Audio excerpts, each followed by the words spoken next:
Are you recording? I am recording. Hello. I can't talk right now. This is a delicious shake that you made. What did you put in here? Peanut butter powder.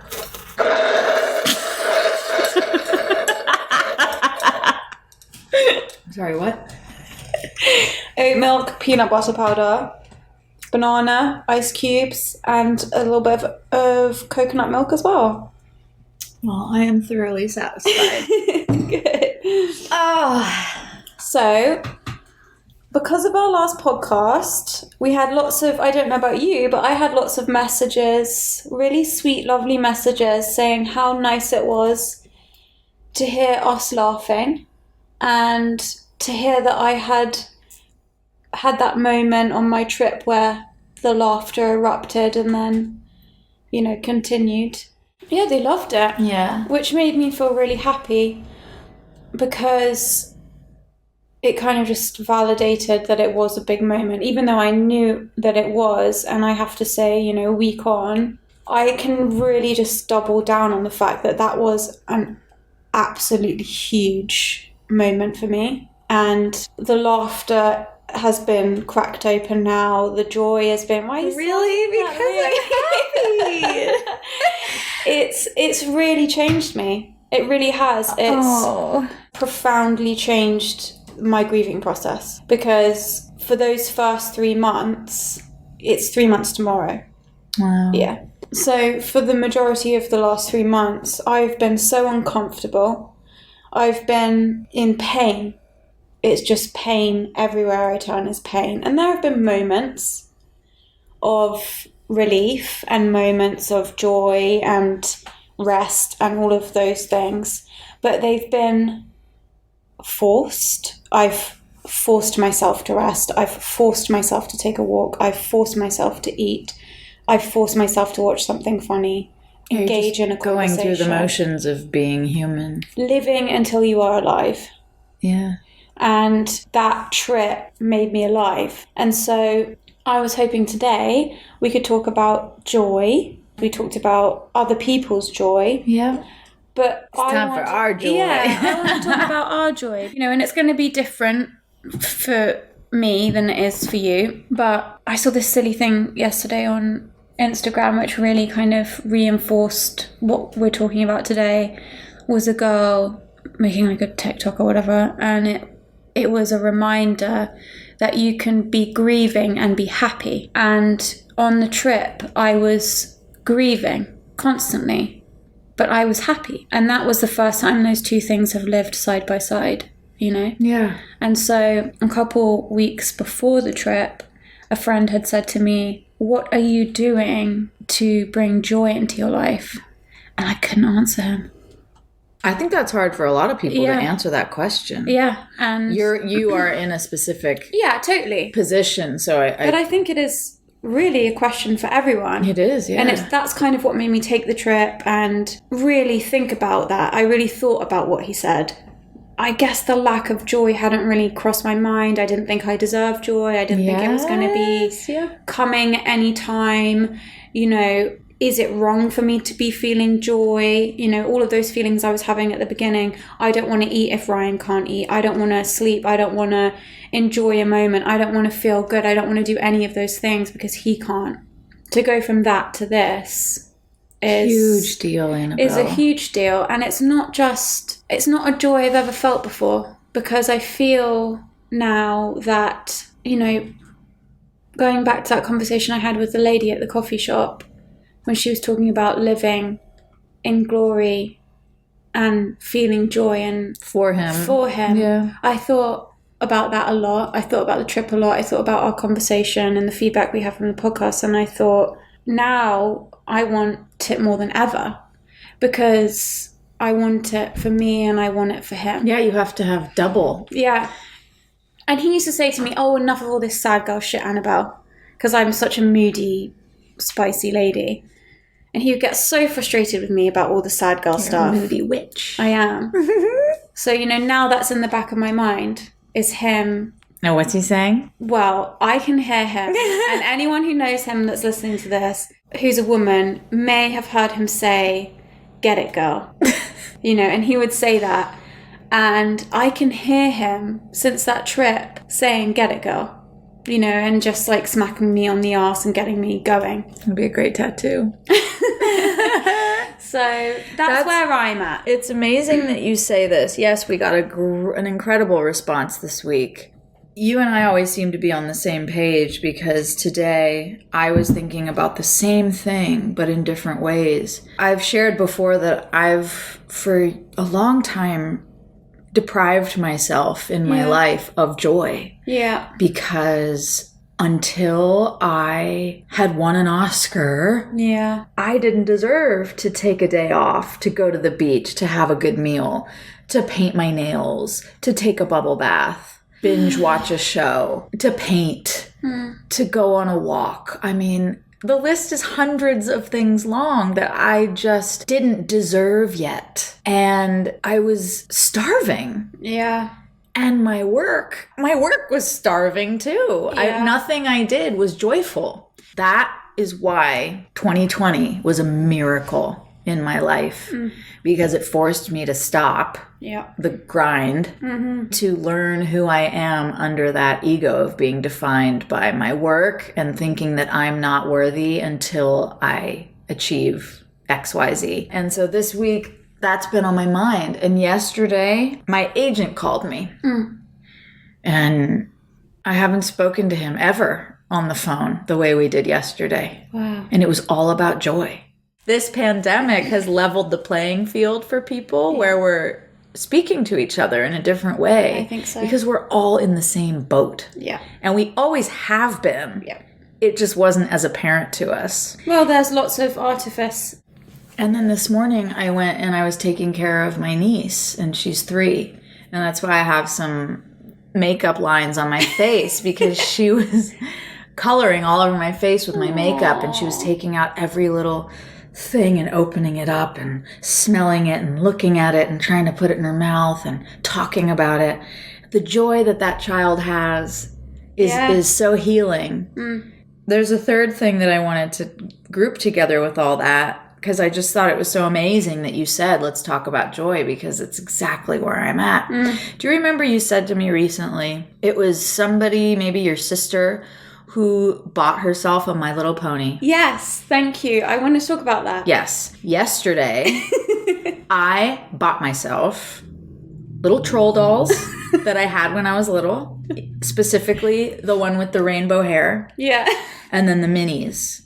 Yay! So I bought a medium-sized rainbow and a set of minis. Also, a set of pogs and slammers. Oh my God, amazing. Now, trolls and pogs, I was obsessed when I was 8, 9, 10. Yeah, I loved trolls. I have had them sitting in my Amazon cart for 5 years. Are you serious? And I never would allow myself to buy them, because why am I going to spend $40 on all this stuff? I'm an adult, grow up. Yeah. Why would you need a kid toy? It's stupid. You're wasting your money. You should be spending your money on other things. Be responsible. You don't deserve to do that. All those voices that come up. And yesterday I said, fuck it, I am buying myself these trolls. So let's give this context. Okay, so in the weeks after Max and Ryan left us, obviously everyone connected to them was just floored, like shattered. We'd all just been shattered into pieces. And we were all trying to survive, and we're all trying to get through every day. And my family, obviously in England, are separated from me, and they can't come here. And I'm not in a position emotionally to go there right now. And they were all, grieving every day, crying every day, doing, praying and everything that they were doing. And I was speaking to my sister, and she said, we were at the shops today and I've been feeling so shit and crying, and, we're grieving and we're missing you. And she said to me, and I saw a My Little Pony, and I just thought, fuck it, I'm buying the My Little Pony. I want to lay in bed, smoke a joint, and brush the tail of the My Little Pony, because I just want to feel good right now. Exactly. And that was her healing her inner child. Yep. And bless her for doing that. I think it's beautiful that she did that. And it really struck me it's what I think got us to talking about the inner child, because it was swirling around both of our minds, because I had shared that with you, I think, and it reminded me to take extra care of my inner child right now. And listen to it. If it wants to blow bubbles for an hour, then it wants to blow bubbles. What is so wrong with that? I don't understand. If it wants to buy the trolls lay with them in bed, then you know what? I got to listen to her. And I haven't been listening to her for 5 years. It's not to say that you're going to have those trolls forever. You might just have them for a bit and then pack them for 30 minutes. And then go, I'm going to give them to the kids in my family. Or you might keep them, or you might whatever. But I just think, talking about being starved, I think that, and I think I've mentioned this before, and forgive me if I'm repeating myself, we have these midlife crises in our lives. The men, they go out and they buy the sports car and they fuck the young woman and we buy all our childhood toys. And, you know, and women have their own versions of that. And I think that if we maybe just took care of the inner child throughout our lives and paid it attention and nurtured it and healed it, we wouldn't be having all of these dysfunctional situations later in life. I'm not a psychotherapist and I'm not an anthropologist. I don't know. I'm just sort of piecing things together here. And I think that we do it in different ways. Men buy cars and we buy guitars and we paint our nails and we buy dresses and we do all those things. But is there more that we could be doing? You know, you've had those things in the basket for 5 years. Something in you has been telling you that your soul needed to reconnect with that for some reason. Exactly. For 5 years, and you've been denying it.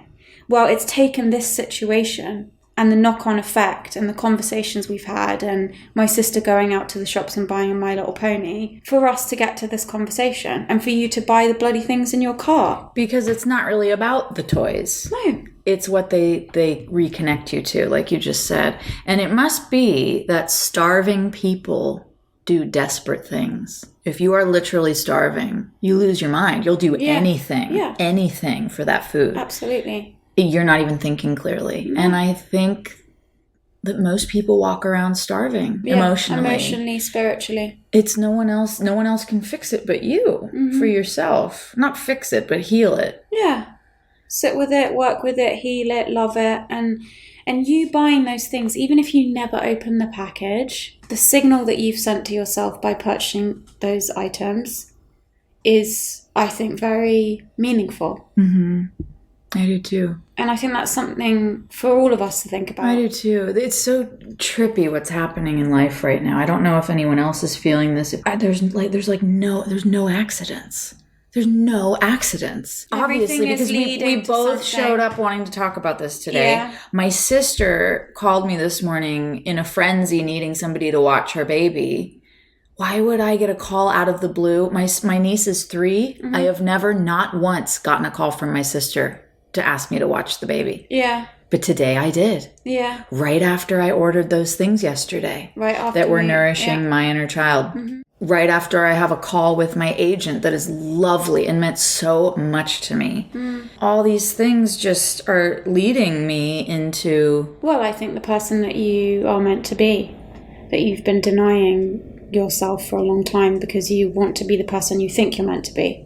It's all a letting go of who you thought you should be and moving into who you are. Oh, yeah. And if there are parts of you in who you are that you don't like, I think that's okay. I think it's okay too. Isn't it better that you've met yourself? Yeah. And there are things about you that you don't like because now you know what they are and you can work with them. I thought for so long that you had to fix all those things. And of course you can improve. We always want to get better and better. We're not monkeys and we want to be the best. Yeah. The best that we can be. But to be worthy, to be okay, I don't have to fix anything. Nothing is wrong. People will create a business out of people thinking they need to fix themselves. Yeah. Now, it's interesting that we have these two different aspects because my side is not coming from a grief foundation and yours is. And I think what we're both saying is really powerful in different ways. You're talking about joy now being totally different than a joy you've ever experienced before and almost feeling like it's double because you're living for you and Ryan. Yeah. That probably sounds completely mad. I understood it immediately. Okay, I totally get it. I understand the process of the guilt Yeah. of, I can't enjoy this because he can't. How can I do anything that he can't do? And I think a lot of parents go through that when a child dies. Yeah. I'm sure. And I think that when somebody older, like, I'm trying to put it into words. So like when Andrew died, which we had an episode dedicated to my friend Andrew who died. He died when he was 22. And he always comes to mind the age 22. Yeah. And I think, wow, I'm so far past that age now. Yeah. He never got to do this. He never got to do that. He never got to do millions of things in this life that I have now surpassed. Oh, of course. People Yeah. die. Well, that's the surviving thing that we talked about. You know, why wasn't I in the car? All tied into survivor's all of that guilt. stuff. And here's the thing. Ryan and Max were 100 miles an hour every single day, everything they did.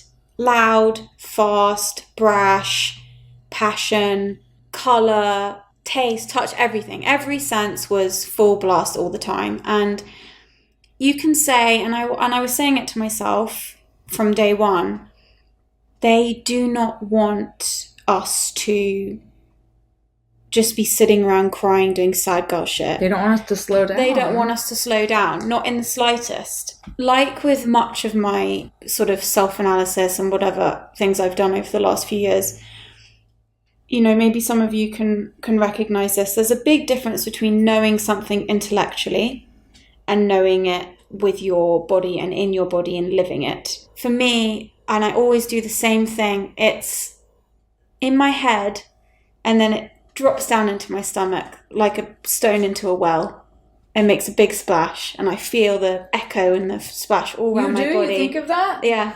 How often? Every time the thought of the thing I've been working on becomes into my body. Yeah. Once it's no longer just an intellectual thing of, oh, I know X, Y, and Z.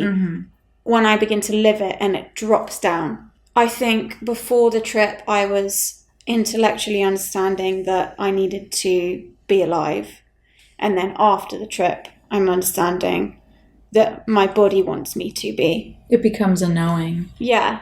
And there is no way on God's green earth that either of those two want there to be an end of joy. It's the absolute opposite of their existence. So I have to remind myself of that in those moments where I start to clam up and feel really guilty about things and overly introspective. I think that part of grieving is having emotional discipline. And I know that sounds very regimented and sort of strange, maybe. No, I understand it completely. I think it's really, really important. It's that expression has been swirling around in my head a lot recently, is don't believe everything you think.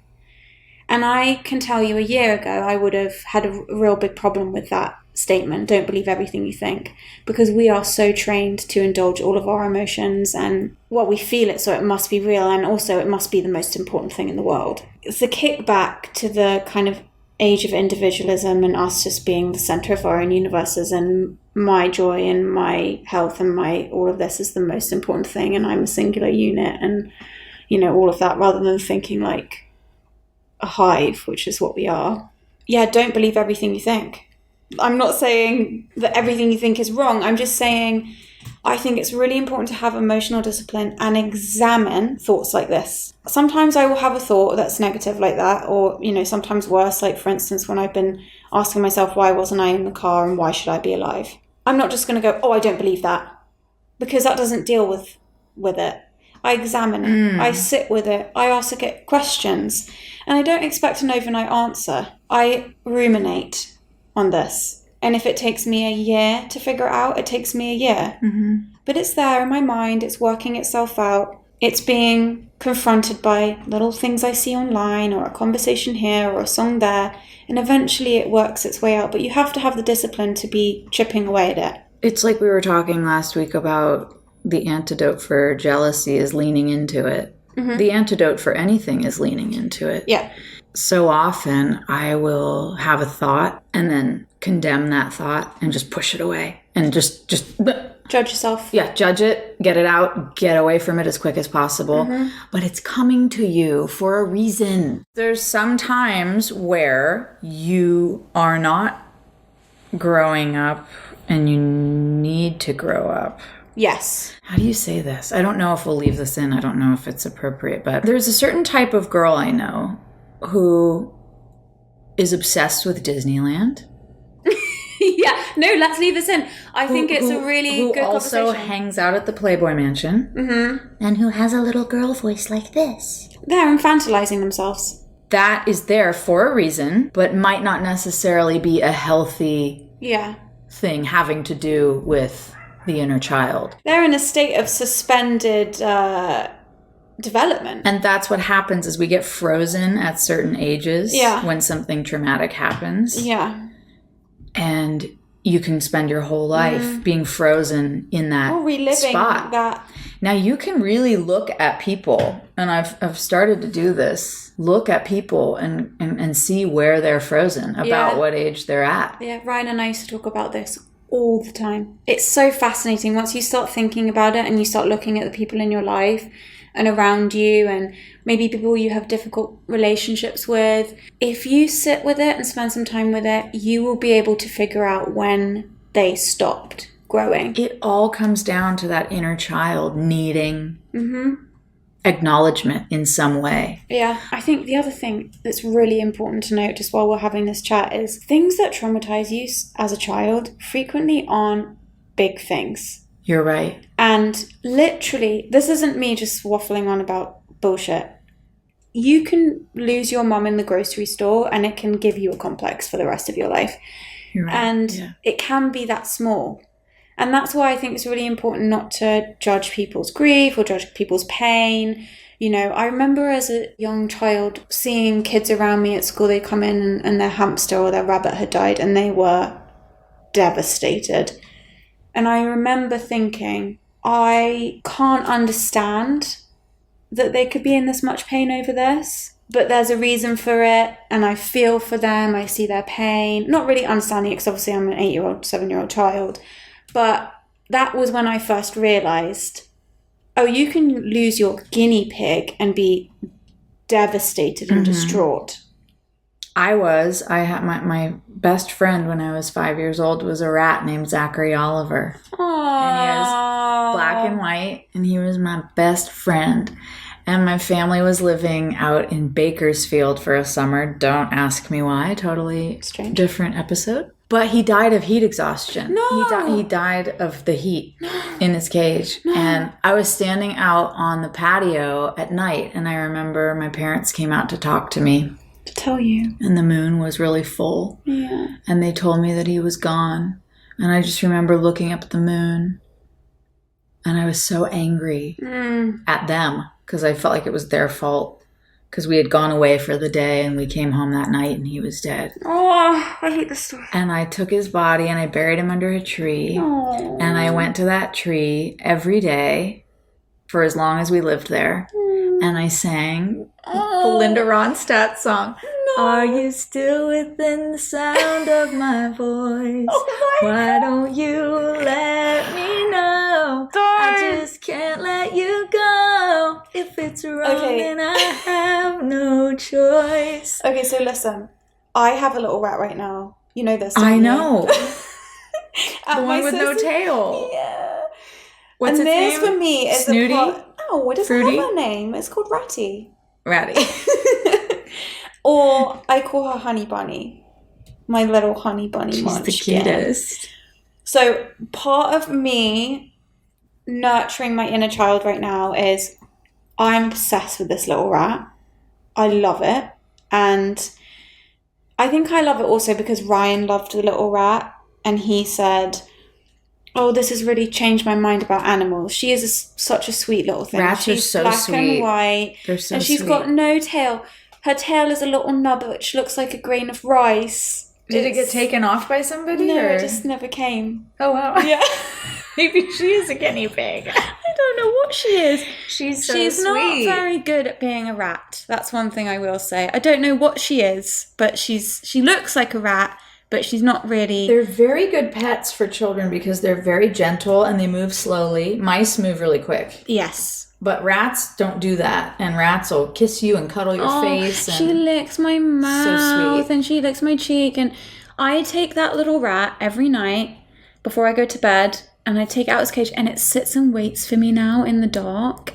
And it waits for me at the corner of the cage at 10 o'clock. It knows that, like, and it sits there and waits for me to get it. Oh, sweet. And I take her out, and she comes, and I put her on the bed, and she, like, runs around, and she goes under the covers, and she sits on my shoulder, and she just sits there sometimes for half an hour, sometimes 2 hours. It depends how long I'm awake. We'll put a picture of her on the Insta. You guys have to see her. She's bringing me so much joy, that little rat. Oh, see, that's a great example of just something that brings you pure joy. I love buying things for her cage. I'm like, this rat deserves the world. I get her special hammocks. That's what Ryan did for you. I get her everything. She doesn't like anything that I get her. No, she doesn't like any of it. She sleeps in a tissue box with a load of bits of old rag. Yeah. I buy her houses, I buy her hammocks, I buy her toys. That's what I do to my cats when they go sleep in a trash bag. She doesn't want any of it. No. My cats are the light of my life. Yeah. We're such strange women. You guys, it's, you know what? Whatever. It brings me joy. And this is all about joy. Yeah, it does. See her little face there staring at me, waiting for me at night. I'm just like, oh, somebody needs me. She's adorable. I can't wait for y'all to see her. You know, there's a flip side to this, and I have another side to this rat story from when I was little. And I think it's coming to mind because as we're talking about joy, I think the flip side is healing the pain of that inner child. Mm-hmm. And that's the purpose of joy. And that's what it does. It's a medicine. It's medicine, you know? And a couple years ago, I had an experience with another mouse that brought up the trauma of my rat's death. Aww. And it, like, I was... You lost it. I lost it. I had a mental... Was it your mouse? Breakdown. Or was it a mouse in your house? It was a mouse that I saw in a pool. And it was... And it had died. It was alive, and it brought up that earlier death for me at 5 years old. Yeah. Childhood trauma doesn't have to be anything big. It could be losing your mom in the grocery store, like you said. It could be anything. It could be... It doesn't always have to be some catastrophic thing that's happened in your life. And I think that makes people downplay their pain because they go, well, why would that bother me? It shouldn't bother me. It wasn't a big deal. But yeah, a couple years ago, there was this mouse and it was drowning in the pool. And I saw it and I'll never forget it. Beyond traumatizing for me. I haven't spoken about it until now. I'd hate to see that. And Lucky you. And his little mouth. No. He was just gasping for air and he was just swimming. He was treading water and his little mouth was above the water. I flipped out. I dropped everything I was carrying. I'm not surprised. I started yelling at people I was with to get a net. And they were like, what the hell? Yeah. They couldn't see what I was seeing because he was so little. Yeah, but you were on high alert. And I got him out of the pool and I got him out and he was like near death and I put him in a towel and everyone was yelling at me that he had disease and I shouldn't touch him. I shouldn't touch him. But I sat with that little guy and I brought him back to life after an hour. I breathed into his face. I was like, making him hot and I was pumping on him like with my hand. So and I was wiggling him. Just did it heal you? And he came back. He came back. Did you get healed as well? I did get healed. That brain just goes, you shouldn't be so upset over this. Get over it. It's a fucking mouse. You're an adult. Get over it. Yeah. Not allowing that child who needs the space to go through whatever it is that's coming up for you. We judge ourselves before it even has a chance to come to the surface. Yeah, and then it sits there, and what does it... It's like having a stone in your shoe. And then it makes you starving. Yeah. And then you do desperate things. Can I say something to you which you might not like? No. Okay, I'm going to say Why do you ask me these things? I'm going to say it to you. I think that reaction and the potency of this experience is potentially about feeling neglected by your parents. I'm the mouse? Yeah. And I think that's why you felt, when you looked at the moon, you didn't feel sad, you felt angry. Because they had neglected. Starvation was already there. They had neglected Zachary Oliver. Yeah. And he died. And he was your world. Right. How did they let him die? The most triggering thing for me is when I see a situation, whether it's a person or an animal, where I can't save them. Yeah. Like that fucking mouse in the pool. Yeah. That made me lose my mind. And I say that to you, I wouldn't say that to everyone, but I'm just saying this because I know about your childhood. I don't think every experience is tied to parents and not every experience is deep and all of that, whatever. I'm just saying this because I know about your life. I know about your childhood. I know about your relationships with your parents as you do mine. And that's why I'm saying that. I just want people to know that I'm not just like lumping every parent into a "that's why I cry when my rat died" situation. There's something in there, and I'll have to think about it further. I mean, you don't have to agree. There's something in that concept of feeling helpless.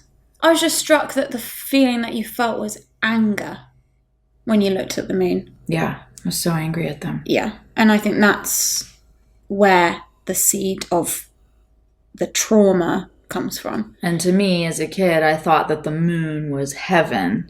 So I thought Zachary Oliver was in that moon, and I just wanted to go to the moon. And I was just trying. I wouldn't even look at them because they were telling me what had happened, and I was just staring at the moon, and I just wanted to like shut out their voices and just go to the moon to be with Zachary Oliver because I couldn't believe that they had let that happen.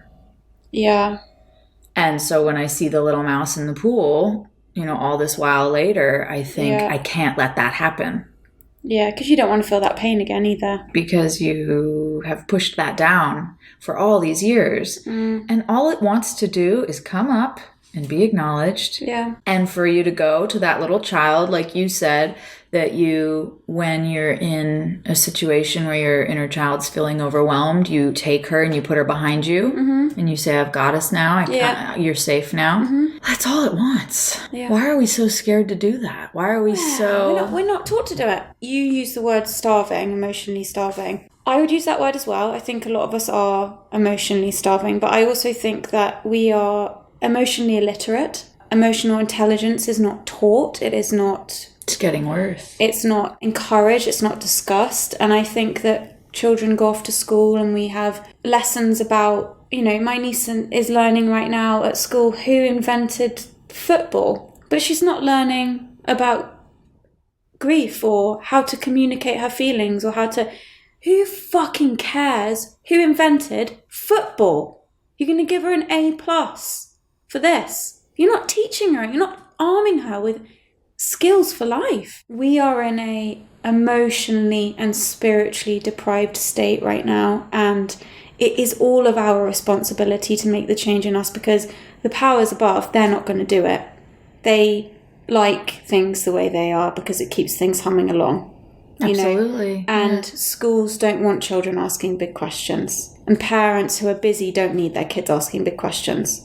Well, also they don't have the answers because nobody has ever nourished them. Nobody has ever sat down with them and given them an emotional toolbox or taught them how to use what's in the toolbox. Back to joy. For me, I guess the chat and the revelation is more the story of how I came in the last week. I've opened myself to joy. So your journey back to joy in a new way than ever before was started by your trip with your sisters. Started by my trip with my sisters, and it started with the conversation I had with my friend who asked me, what are you doing to bring joy to your life? It started there. And then came back from the trip. I came here last week and I love being in the house. It's hard for me. It really is hard for me still. And it's not hard for me because of the death anymore of Ryan and Max. It's hard for me because of the death of me. And last week I came here and I realised that I am grieving myself as well after we had that conversation and we talked about how I'm not that person anymore. So I look around at my life and I, that scrunchie I showed you the picture of the other day. I bought this scrunchie. It's like the biggest scrunchie you've ever seen. It looks like a pillowcase. And it's just, that brought me a lot of joy. I look at these things and I think, who is the person that lived here? And now the room in the house that makes me the saddest is my rumpus room. Really? Why? Room. So I have a room in the house that was just my room, and Ryan gave me that as a space for me to have in the world that was mine. And I could close the door and I could be alone in there, because alone time is really important to me. And really, I don't really care about it. It's very girly in there. It's very girlish, I would say. And I sat in there on the floor last week and I just started crying, because it was a part of me letting go of the person I was before. That room, I cannot connect to that room anymore. I don't know who that room is for. I don't know who the person is that's room that was. And that was a profound experience for me. And then that's when I realised, wow, I'm grieving me as well, and I have to give myself space for that. Mm-hmm. I wanted to rip all my clothes out and throw them away and pack the room away is my instinct. And then it's like, no, we're not throwing this away. We're going to sit with this. And so that was very big for me last week, and is interlinked with the joy conversation, because that room represented joy to me before. It's beautiful. Thank you. The way, everything about it is just so special and just beautiful. You really created it as your special place. But that was another version of Annabelle that created that room. And the new version of Annabelle is... Well, I don't need that room anymore. That world doesn't need that room anymore. The world is that room for me now. And that is beautiful. I know that intellectually. It hasn't dropped down into my body yet. In saying goodbye to joys of the past and pleasures of the past, for me, is learning to welcome new joy, new pleasures. What do I like now? What feels good now? You remember when I went to Victoria's Secret the other week to buy knickers? I didn't know if that was a joke or if you were actually there. It's hard to tell with you.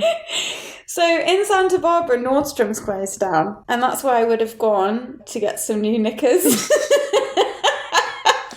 Can I tell you how harshly you judged yourself publicly? I was awful to myself. You were publicly shaming yourself about going to Victoria's Secret. Because I felt ashamed. I wanted some nice new knickers to feel good. I wanted to put on a bra and knickers and just be like, and just have fresh ones that weren't attached to anything and were mine and just that I'd seen and felt nice and made me feel good.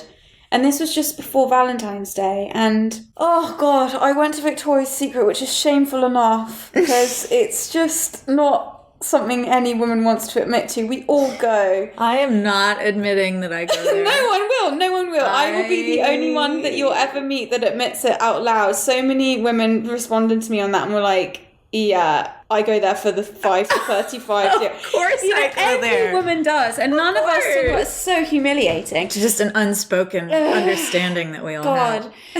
So I'm trying to go into the Victoria's Secret, and because there's COVID, there's like a doorman at every bloody thing you go to. And is there a line? No, there wasn't. So I thought, great, I can just slip in here and no one's going to know. Imagine waiting in the line for Victoria's Secret.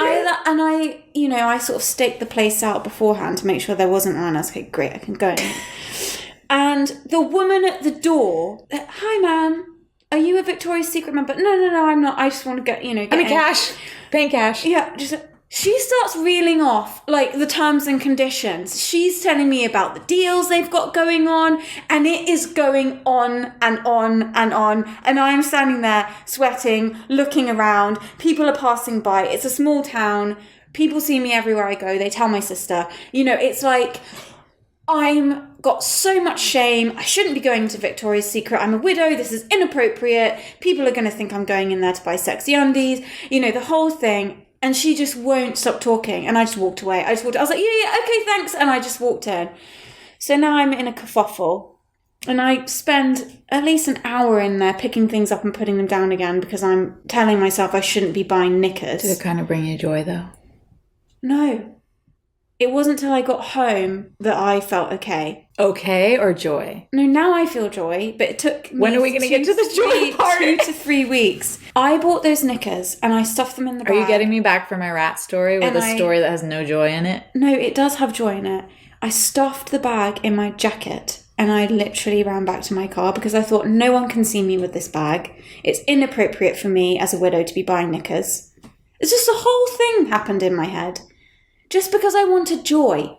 This was the length I was willing to go to prevent myself from feeling joy.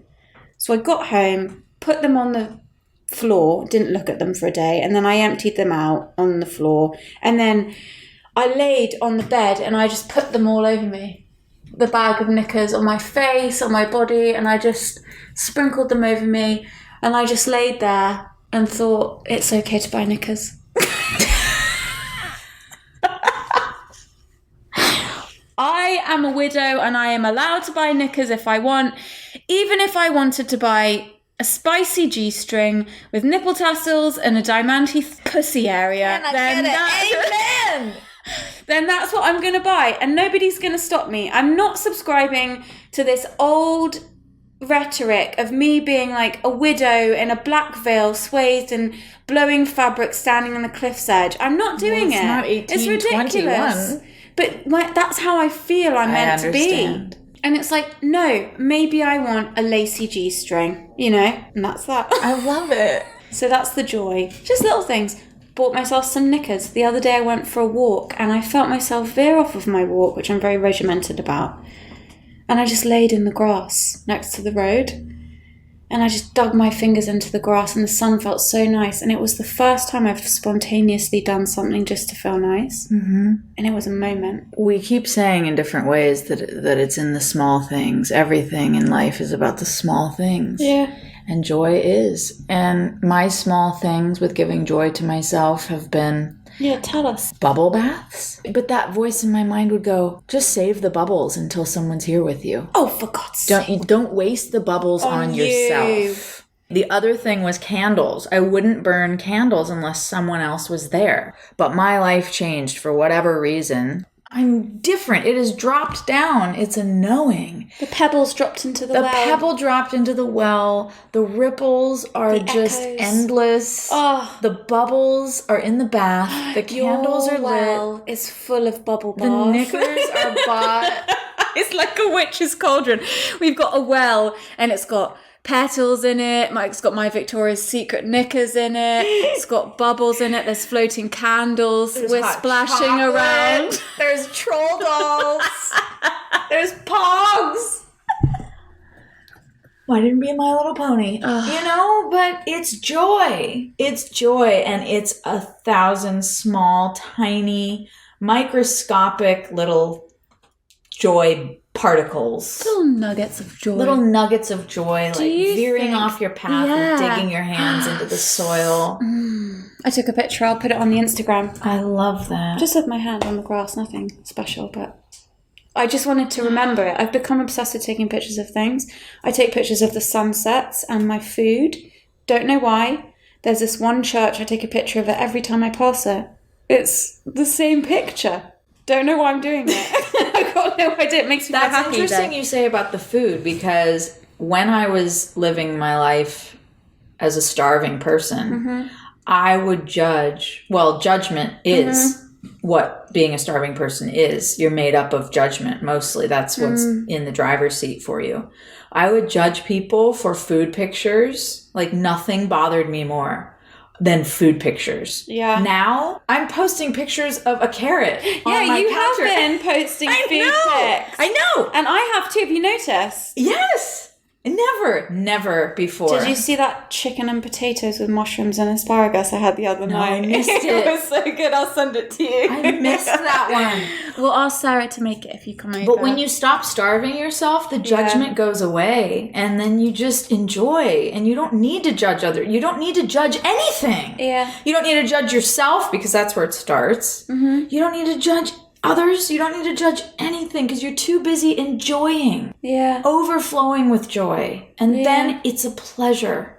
This life is meant to be a pleasure. It really is. We are meant to live in abundance and delicious joy. Yeah.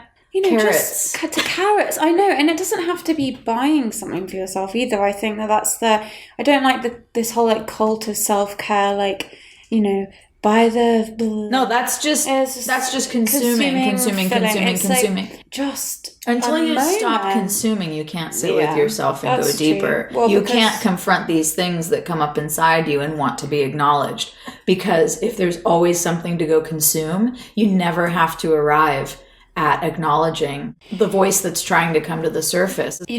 So many things like Amazon and, Instagram and all of these other things that have become compulsions in our lives are part of that consumption.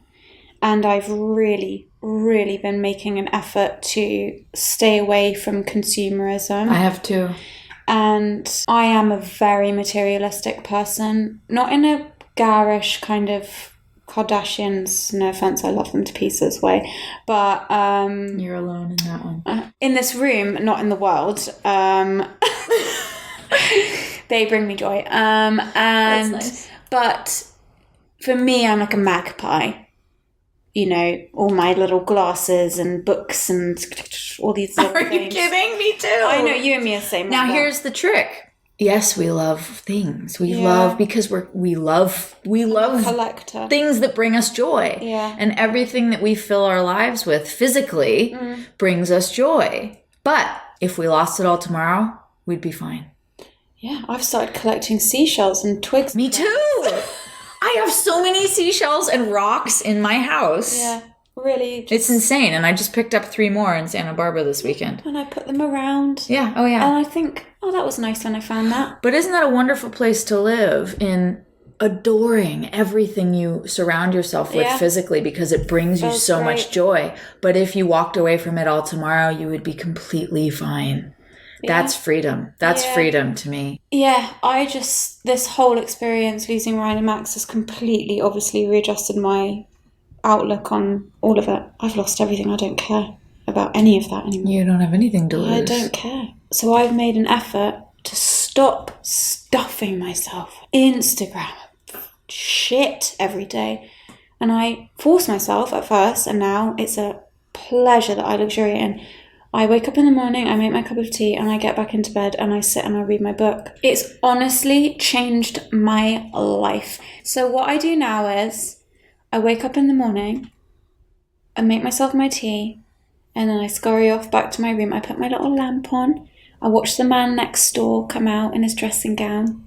He walks his little dog, picks up his paper, walks back. I watch him, and I read my book, and I lie there in bed, and I have a think, and I drink my tea. And it's some of the most blissful time I have spent ever. I can't recommend it enough. I mean, listen, I know everyone has different lifestyles. People have kids. I am grieving as a single person. I don't have children. I don't have those types of responsibilities. If you can, whatever it is for you. Yeah, just find the moment, even if it's a lip gloss that brings you joy. If it's sitting in the car while you're waiting to pick somebody up, or after you've got the groceries, and just taking a minute to enjoy a sip of your drink.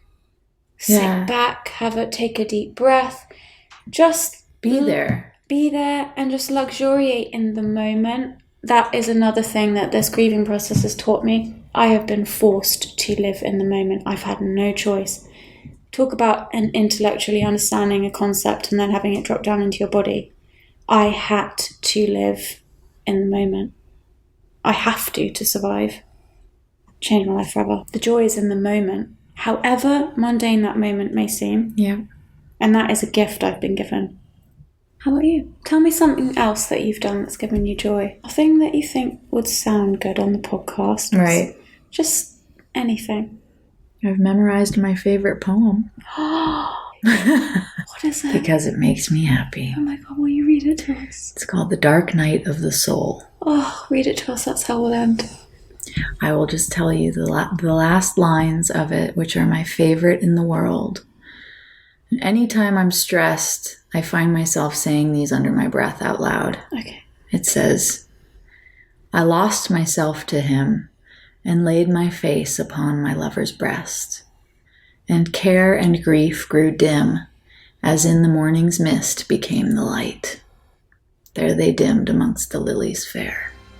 There they dimmed amongst the lilies fair. And that's the podcast. Bloody hell. That's beautiful. Get it, girl! Get it, girl. Where have you gone, my darling one? Are you on your own? Are you having fun? Is there someone to hold when you need it bad? Is it uncontrolled like the love we had? Does the day go by like a memory?